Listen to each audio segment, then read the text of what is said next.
제주 서귀포 남쪽 안개가 낮게 깔린 언덕 위의 주택 한 채. 2007년 3월 12일 아침 9시 27분 경찰 신고 전화가 접수되었다. 아내가 주방에 움직이지 않습니다. 신고자의 목소리는 고요했고 심리 범죄를 거의 없었다. 함께 출동한 초동 수사팀은 언덕길을 천천히 올라갔다. 안개는 차를 삼킬 듯 짙었고 창문 틈새로 희미한 불빛이 새어나왔다. 문은 잠겨있지 않았다. 문턱을 넘는 순간 따뜻한 차 향과 철 냄새가 동시에 퍼졌다. 주방 바닥에는 한 여성이 누워 있었다. 하의는 깨끗했으나 상체에는 피가 번져 있었다. 피는 이미 어두운 갈색으로 굳어 있었다. 시계는 오전 9시 5분을 가리키고 있었다. 현장 기록에 따르면 피해자는 하은주, 만 45세. 부엌 식탁 위에는 찻잔 1개, 그리고 접힌 편지 한 장이 놓여 있었다. 식탁 위의 물건들은 질서정연했다. 창문에는 외부 흔적이 없었고 문고리에는 낯선 지문이 발견되지 않았다. 경찰은 현장을 봉쇄하고 사진 촬영을 시작했다. 부엌의 불은 아직 켜져 있었고 전기 포트 안의 물은 미지근했다. 현장 감식관은 피해자의 팔목을 들어 확인했다. 온도와 경직 상태로 보아 사망 시각은 오전 9시 전후. 부검 전 예비 보고서에는 다음과 같이 기재되었다. 흉부의 깊은 자창 3개, 제1, 제2, 흉골 사이, 복부 상단부의 관통상, 방어흔 없음, 즉사로 추정. 주방 바닥 한가운데에는 부엌용 칼 한 자루가 놓여 있었다. 손잡이에는 피가 묻어 있었으나 지문은 뭉개져 있었다. 피해자의 왼손 엄지에는 하얀 분말이 미세하게 붙어 있었다. 감식팀은 이를 별도 시료로 채취했다. 신고자는 남편 김상호 49세. 해양장비 수리업을 운영 중이라고 진술했다. 그는 오전 8시 10분에 집을 나와 공구점으로 향했다고 말했다. 현장 도착 시점, 그는 차고 앞에서 담배를 한 갭이 피운 후 경찰에게 다가왔다. 얼굴에는 피로나 분노 대신 공허함이 스며 있었다. 이웃들은 이 부부를 조용하고 깔끔한 사람들로 기억했다. 아들은 서울에서 대학을 다니며 자주 내려오지 않았다. 이웃 중 한 명은 말했다. 밤마다 부엌 불빛이 늦게까지 켜져 있었어요. 안에서 말소리가 들리기도 했죠. 또 다른 이는 두 사람 사이가 멀어진 지 오래였다고 덧붙였다. 주택 내부는 정돈되어 있었다.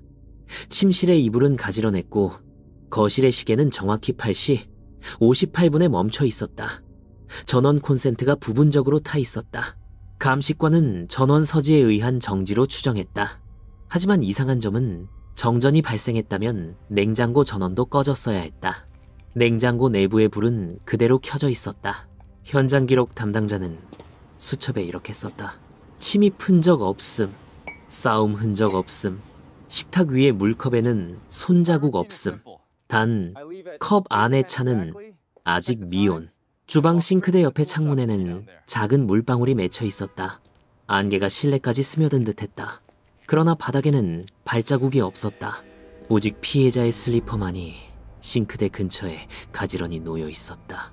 수사팀은 오전 10시 15분에 현장 보존선을 확장하고 주변 도로 CCTV 확인을 시작했다. 주택 인근의 골목에는 한 대의 차량만 포착되었다. 흰색 트럭 번호판은 구독하고 흐릿하게 찍혔다. 다음 에피소드의 시간은 숨겨진 오전 8시 34분. 함께 차량은 가세요. 집 앞을 서서히 지나쳤다가 방향을 돌려 사라졌다. 김상호의 알리바이는 아직 불분명했다. 그는 그 시간엔 이미 정비소 근처에 있었다고 말했다. 그러나 정비소 CCTV는 8시 45분 이후에만 그의 차량을 기록했다. 10분에서 15분 사이 그의 행적은 비어 있었다. 경찰은 3명을 1차 참고인으로 소환했다. 첫째, 남편 김상호. 둘째, 가사도우미 박선희.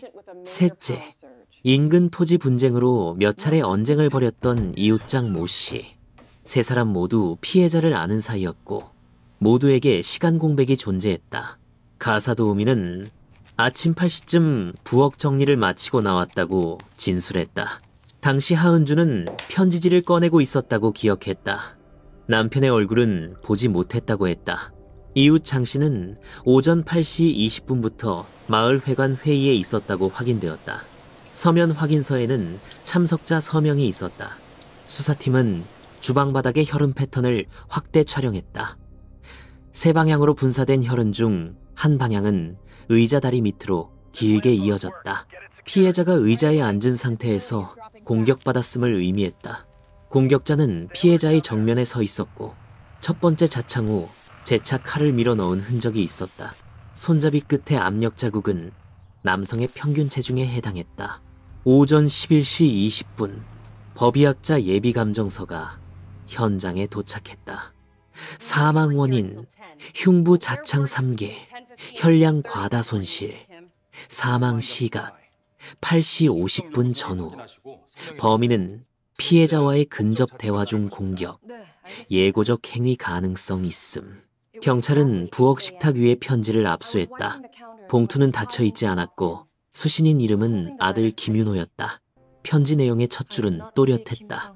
윤호야, 아빠의 말만 믿지 마라. 어?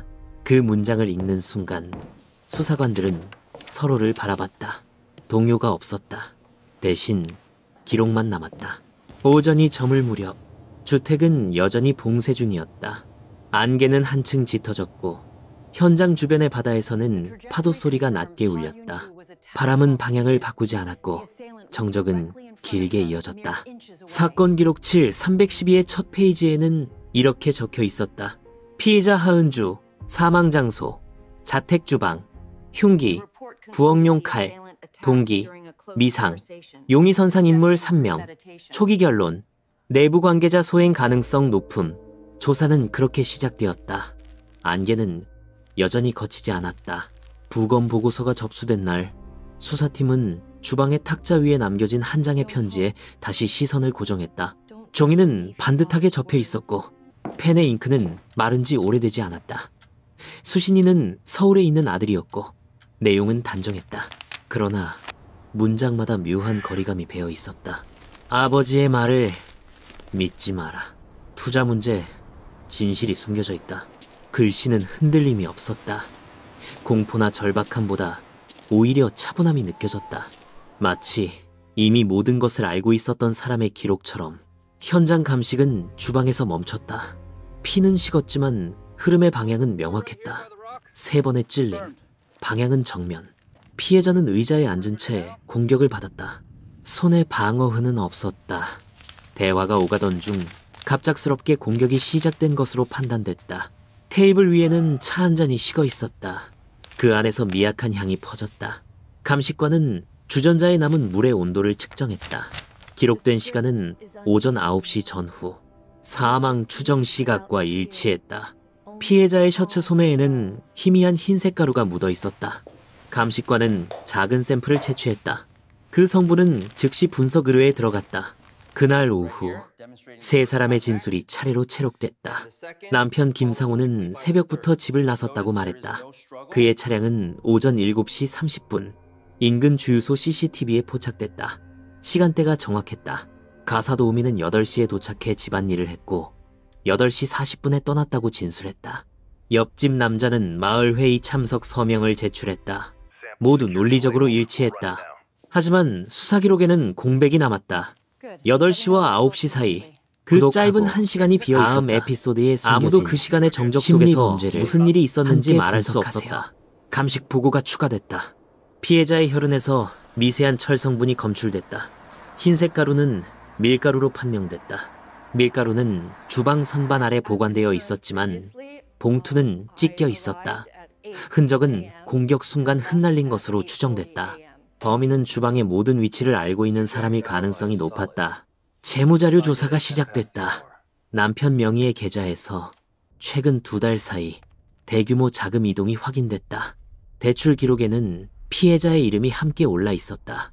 서명은 유사했지만 피랍이 달랐다. 감정 결과 위조 가능성이 제기됐다. 조사관들은 부부의 관계를 다시 검토했다. 주변 진술에 따르면 2사람은 최근 잦은 언쟁을 벌였다. 그러나 목격자들은 소리를 들은 적이 없다고 했다. 그들의 다툼은 조용했다. 냉랭하고 길었다. 부검의 최종 보고서에는 짧은 문장이 남겨졌다. 피해자는 공격자가 앞에 있었음을 인식한 상태에서 사망. 방어 시도는 없었으며 공격은 매우 숙련된 방식으로 이루어짐. 그 문장은 차가웠다. 감정이 개입될 틈이 없었다. 그러나 그 안에 숨은 의미는 하나였다. 가해자는 감정을 통제할 수 있는 사람, 분노에 휩쓸리지 않고 목적을 가진 자. 수사팀은 편지를 다시 읽었다. 믿지 마라는 구절이 눈에 밟혔다. 문체는 부드러웠지만 명확한 결단의 어조였다. 피해자가 단순히 의심한 것이 아니라 이미 어떤 사실을 알고 있었다는 신호였다. 서랍 속에서 또 하나의 단서가 발견됐다. 봉투의 안쪽 면에 미세한 얼룩이 남아있었다. 분석 결과 그 성분은 차의 잔류물과 동일했다. 편지는 사망 직전 같은 자리에서 작성된 것으로 추정됐다. 경찰은 남편의 진술을 재확인했다. 그는 새벽에 떠나기 전 아내가 깨어 있었다고 말했다. 그러나 감식 결과 피해자의 몸에 남은 체온은 아침 7시 이후 상승하지 않았다. 남편의 기억과 시간은 어딘가 어긋나 있었다. 조용한 섬의 시간은 느리게 흘렀다. 그날 아침 짙은 안개가 바다 위를 덮고 있었다. 그리고 그 집 안에서는 차가운 공기가 아직 머물러 있었다. 범행의 동기는 점점 형태를 드러냈다. 빛, 위조된 서류, 그리고 신뢰의 붕괴. 수사팀은 재무 기록과 편지 내용을 대조했다. 피해자는 남편이 투자금 명목으로 빼돌린 돈의 출처를 추적하고 있었다. 통화 내역에는 서울의 한 법무법인 번호가 남아 있었다. 피해자가 사건 전날 통화했던 번호였다. 메일함에는 미전송된 메시지 한 통이 남아 있었다. 제목은 사본, 첨부 파일은 비밀번호로 잠겨 있었다. 분석실은 파일을 복구하기 시작했다. 그 시각 남편의 금융거래 내역에서 또 하나의 계좌가 확인됐다. 수신인은 제3자였다. 송금액은 일정했고 날짜는 매주 수요일. 일정한 패턴의 송금은 부정거래의 가능성을 암시했다. 조사관은 탁자 위에서 다시 멈췄다. 밀가루, 차, 편지. 3개의 사물이 그 아침을 재현하고 있었다. 주방에 불빛이 켜져 있었고 두 사람은 마주 앉아 있었다. 한쪽은 침착했고 다른 한쪽은 이미 결심했다. 피해자의 손끝에서 볼펜이 떨어졌을 때 가해자의 손은 이미 칼을 향하고 있었다. 모든 움직임은 간결했다. 분노의 흔적보다 계산의 냉기가 먼저 느껴졌다. 수사팀은 그 찰나를 되짚으며 기록을 남겼다. 가해자는 주방 구조와 피해자의 습관을 모두 알고 있었다. 범행은 계획적이며 사전 대화 후 즉시 실행된 것으로 판단된다. 밤이 깊어질수록 사건의 윤곽은 명확해졌다. 편지는 단순한 유서가 아니었다. 그것은 경고였다. 그리고 경고는 읽히기 전에 멈췄다. 이제 남은 것은 3개의 단서뿐이었다. 봉인된 편지, 위조된 서류, 그리고 희미한 흰색 가루. 수사팀은 그 3가지를 축으로 사건의 중심으로 걸어 들어갔다. 문이 닫히고 기록이 봉인됐다. 그날 아침의 안개 속에서 진실은 여전히 온도를 잃지 않은 채 남아있었다. 재수사는 현장 감식에서 시작됐다. 주방 바닥에 사진이 다시 펼쳐졌고 채취된 시료는 새 분석 절차에 들어갔다. 피해자의 옷에서 나온 흰색 가루가 결정적 단서가 되었다. 화학적 성분은 수산화 칼슘, 즉 다이빙 호흡 장비의 이산화탄소 흡수제에 쓰이는 석회였다. 분석관의 보고서는 명확했다. 해양 장비 관련 물질과 구독하고 일치함. 다음 그 브랜드는 단 하나. 제주 해안가에서 함께 상호가 운영하던 잠수장비 수리점에서만 사용되는 제품이었다. 수사팀은 즉시 압수수색 영장을 신청했다. 창고의 문이 열릴 때 공기는 짙은 기름 냄새와 금속 냄새로 가득했다. 벽에는 각종 공구가 정돈되어 있었고 바닥엔 하얀 분말이 희미하게 깔려 있었다. 도구 더미 사이에서 회색 점퍼 하나가 발견됐다. 소매 끝 부분에 미세한 얼룩이 남아 있었다. 세제가 스며든 흔적, 그리고 흐릿한 혈흔의 잔여. 국립과학수사연구원의 분석 결과는 단 한 문장으로 요약되었다. 혈흔 피해자 하은주의 DNA와 일치. 조서에 남편의 반응이 기록됐다. 그 옷은 오래전에 쓴 것이다. 최근에는 손에 잡은 적이 없다. 그러나 수사 기록은 그 말을 곧바로 반박했다. 주유소 CCTV의 영상 속 사건 당일 아침, 그는 같은 회색 점퍼를 입고 있었다. 보고서의 문장들이 차례로 쌓여갔다. 신고자는 반복적으로 사건 현장 주변에 출입함, 범행 도구 및 물질과 관련된 흔적 다수 발견. 분석관은 피해자와의 신체 접촉 흔적을 재검토했다. 피해자의 손목 안쪽에서도 동일한 석회가루가 검출됐다.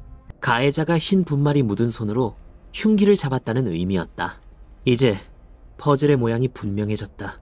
흰 가루, 점퍼의 혈흔, 휴대전화의 꺼짐 기록. 통신사 자료에 따르면 김상호의 휴대전화는 오전 8시 25분부터 8시 55분까지 신호가 끊겼다.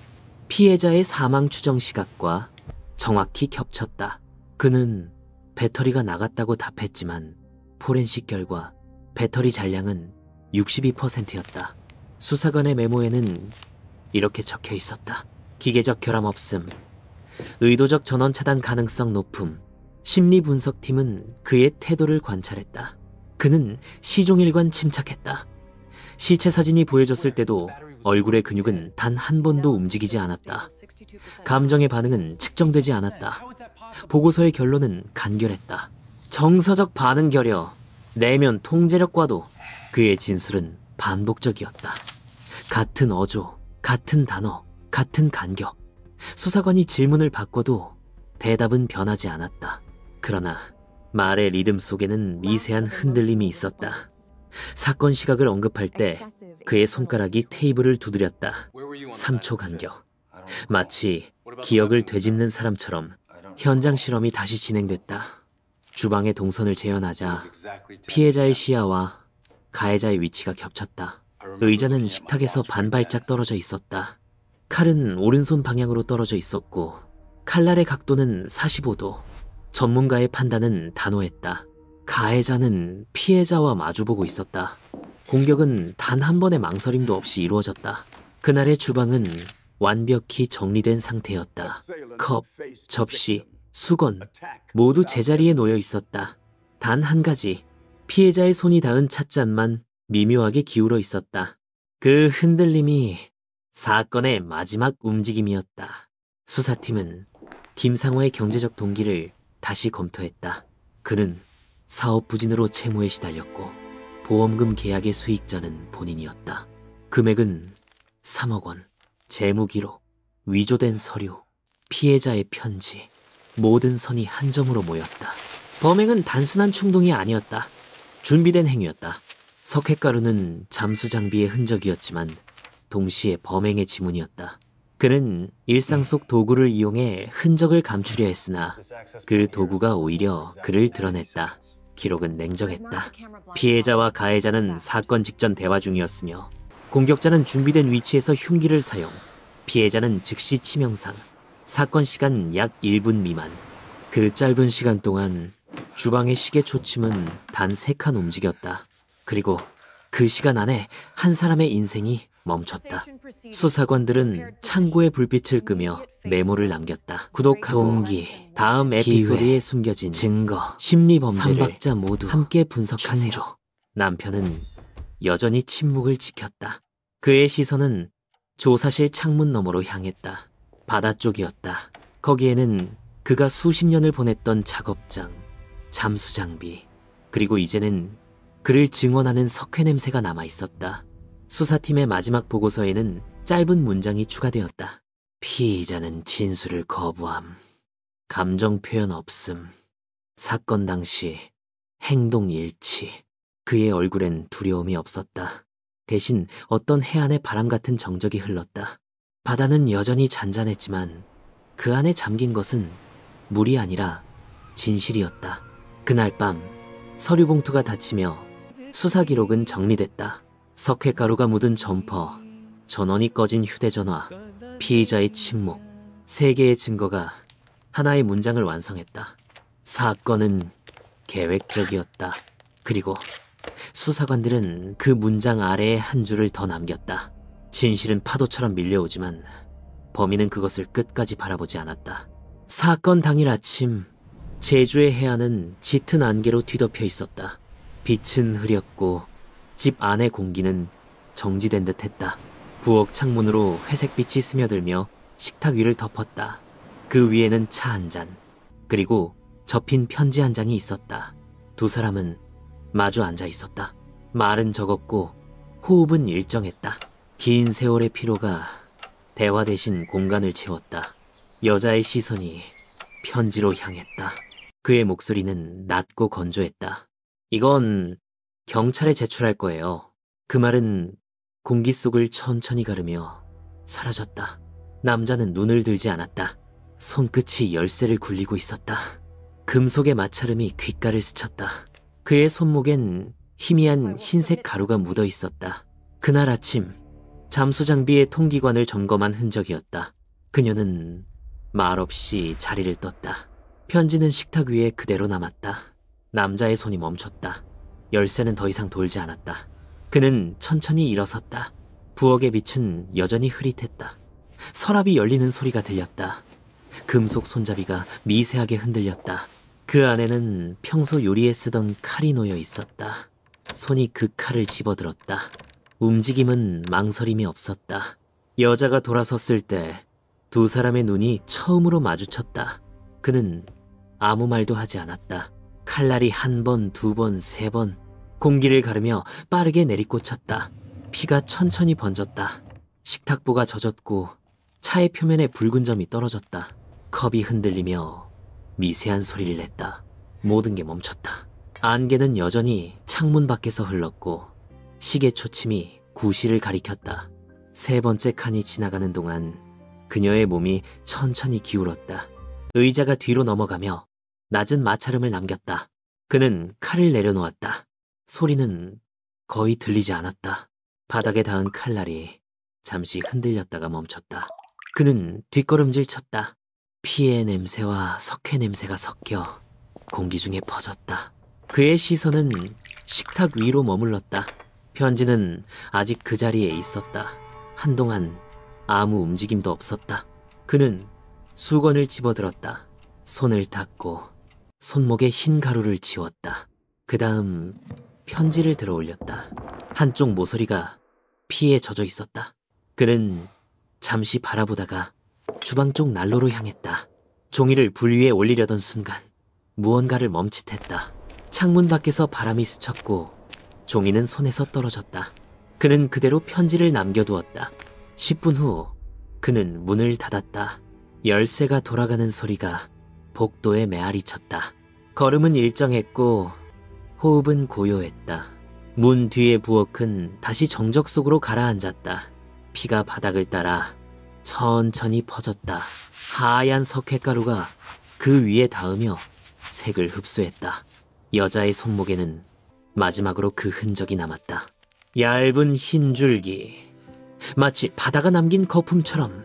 조사 기록에는 그 모든 순간이 재구성되어 있었다. 피해자는 주방 내 의자 근처에서 사망, 칼은 우측 방향으로 낙하, 공격은 3회, 모두 치명상, 방어흔 없음. 그 문장은 실제 시간보다 냉정했다. 현장 감식은 시계의 위치와 컵의 각도를 통해 마지막 동선을 복원했다. 그녀의 손이 찻잔에 닿아있던 흔적, 지문이 남은 부분은 절반뿐이었다. 그녀는 아마 마지막 순간까지도 말을 잊지 못했을 것이다. 검찰 기록에는 추가된 문장이 있었다. 범행은 계획적이며 피의자는 사전 준비 흔적이 있음. 그 준비란 단지 도구의 선택만이 아니었다. 그는 말 한마디 없이 모든 단계를 계산했다. 그날 아침 그가 주유소로 향하기 전 휴대전화 전원을 끈 시점은 8시 25분. 사건 발생 추정 시각은 8시 30분에서 8시 40분 사이, 그리고 8시 55분. 그는 평소처럼 출근길에 올랐다. 이웃의 CCTV에 그는 평정한 표정으로 포착됐다. 구독하고 점퍼의 다음 에피소드의 세제 냄새가 났고 심리 범죄를 세탁 후 남은 석회가루가 희미하게 빛났다. 그의 눈빛은 흔들리지 않았다. 주변의 인사는 그에게 익숙한 일상의 일부였다. 사건을 재구성한 보고서의 마지막 문장에는 이렇게 적혀있다. 범행 후 피의자는 즉시 현장을 정리하지 않음. 이는 감정적 동요의 부재로 해석됨. 그 정적은 부엌에 남아 있었다. 식탁에 의자 하나가 비스듬히 돌아가 있었고 그 아래엔 찻잔이 깨져 있었다. 시간이 지나며 피는 말랐고 석회에 하얀 자국만이 남았다. 조사관들은 그 공간을 다시 촬영했다. 사진 속 빛의 각도와 그림자의 위치가 사건을 증언했다. 거기엔 사람의 목소리가 없었다. 대신 사물들이 진실을 말하고 있었다. 칼끝은 여전히 식탁 위에 있었다. 빛을 받으며 잔잔히 반사됐다. 그날의 공기, 그날의 냄새, 그날의 온도, 모든 것이 기억의 형태로 고정돼 있었다. 보고서는 마지막에 짧은 문장으로 끝난다. 그는 침묵 속에서 모든 것을 마쳤다. 바다는 그날 이후에도 변함이 없었다. 파도는 여전히 같은 리듬으로 밀려왔고 안개는 여전히 집을 감쌌다. 그러나 그 안에는 이제 한 사람의 숨결이 사라진 공간이 있었다. 그리고 그 공간은 여전히 기억하고 있다. 칼끝의 진동, 피의 냄새, 그리고 침묵의 무게. 사건 기록의 마지막 페이지는 침묵으로 시작된다. 그 침묵은 단순한 여백이 아니라 오랜 시간 쌓인 진실의 무게였다. 체포 후 김상호는 모든 혐의를 부인했다. 그의 진술은 일정했고 감정의 흔들림이 없었다. 그날 나는 집에 없었다. 그 한 문장이 반복되었다. 그러나 증거들은 이미 방향을 가리키고 있었다. 법의학팀은 피 묻은 외투의 섬유 구조를 분석했다. 혈흔의 분사각은 1m 이내에서 형성된 것이었다. 이는 단순한 오염이 아니라 폭력행위 직후의 비산 패턴이었다. 피가 공기 중에서 퍼져나가며 섬유 틈으로 스며든 흔적. 그 속에서 사건의 거리는 명확해졌다. 디지털 포렌식은 또 다른 진실을 제시했다. 피의자의 휴대전화는 오전 8시 25분 내부 네트워크와의 연결을 끊었다. 그 시간은 사망 추정 시각과 겹쳤다. 통화 기록, 위치 신호, 블루투스 로그까지 모두 침묵했다. 의도된 공백이었다. 조사관들은 이 두 가지 증거를 중심으로 보고서를 제작성했다. 혈흔의 형태, 네트워크 단절, 그리고 이동 경로의 정지점. 모든 선은 한 지점으로 수렴했다. 제주 북부 해안가의 그 집, 부엌의 중심. 검찰은 살인, 증거인멸, 사문서위조 혐의로 기소를 결정했다. 사건의 기록은 단 한 번도 주저함이 없었다. 페이지마다 숫자와 시간, 위치와 각도가 적혀 있었다. 모든 단서가 하나의 서사처럼 이어졌다. 재판은 제주지방법원 제2형사부에서 열렸다. 법정은 조용했고 카메라 셔터 소리조차 들리지 않았다. 피고인은 양복 차림으로 입장했다. 그의 시선은 바닥을 향했고 그 표정은 읽히지 않았다. 증인석에는 포렌식 담당자가 섰다. 그의 증언은 간결했다. 혈흔의 분포는 3회의 직접 타격에서 형성된 것입니다. 그 순간 방청석의 공기가 단단해졌다. 재판부는 증거 영상을 재생했다. 현장의 부엌, 식탁의 위치, 의자의 각도, 그리고 피의 흔적. 화면 속에서 정적이 흘렀다. 칼의 그림자가 벽에 닿는 순간 모두의 시선이 멈췄다. 판결문은 오후 3시 20분에 낭독되었다. 법정 기록관의 손끝이 종이를 넘겼다. 목소리는 단호했지만 감정이 없었다. 피고인은 배우자의 신뢰를 이용하여 재산 서류를 위조하고 그 사실이 드러나자 범행을 저질렀습니다. 이 행위는 우발적이지 않으며 인간의 존엄과 혼인의 신뢰를 훼손한 계획적 범죄입니다. 이에 피고인에게 징역 25년을 선고합니다. 그 문장이 끝나자 법정의 공기가 한순간 멈췄다. 피고인은 고개를 들지 않았다. 의자는 미세하게 삐걱거렸다. 그의 손이 무릎 위에서 굳어 있었다. 방청석 맨 뒤에는 그들의 아들이 앉아 있었다. 그의 표정은 차가웠고 입술은 닫혀 있었다. 선고 후 그는 자리에서 일어나 법정을 떠났다. 그는 상속 포기 신고서를 제출하고 제주를 떠났다. 그의 행방은 기록되지 않았다. 집은 경매에 붙여졌다. 새로운 주인이 이사 온 것은 그로부터 6개월 후였다. 그 집의 주방에는 여전히 시계가 걸려 있었다. 시침은 멈춰 있었고 분침은 구실을 가리켰다.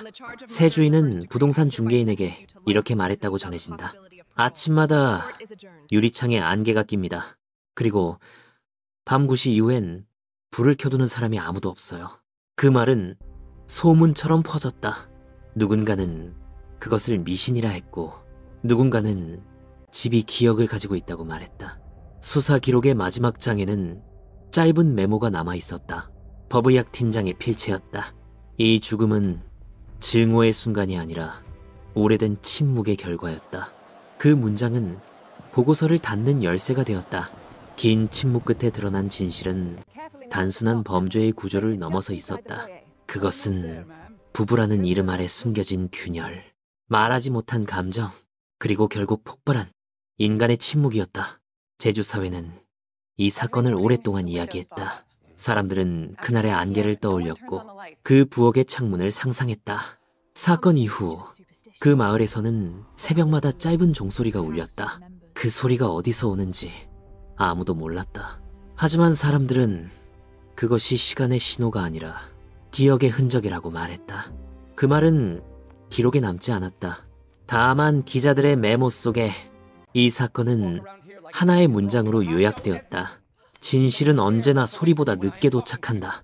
시간이 흘러 그 집은 관광지 근처 카페로 바뀌었다. 벽은 새로 칠해졌고 시계는 교체되었다. 그러나 그 창문만은 그대로였다. 안개가 스며드는 방향도 빛의 각도도 변하지 않았다. 이제 사건은 종결되었다. 기록은 봉인되었고 판결문은 보관되었다. 하지만 진실의 끝은 결코 마침표가 아니었다. 그것은 인간의 침묵 속에서 다시 시작되는 문장이었다.